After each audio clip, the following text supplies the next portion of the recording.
the solution to this example, there's a few ways you can do this, but we're going to use an if function. So I'm going to go and create the if function.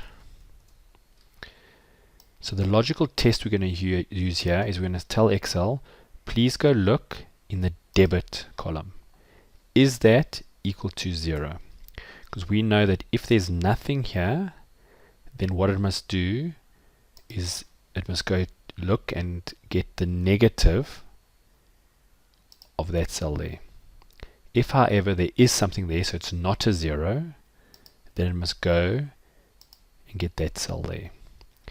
When we say OK, we get a number. Let's just copy it down a few and just see if it's making sense. So here we have a positive number because it's getting that number. Here we've got a negative number, so that seems to work out. So let's just copy it down to there. And just to check that this is working, a trial balance should balance. So let's just sum this just to make sure it adds up. And you'll see it comes to 0, which means that our trial balance is balancing.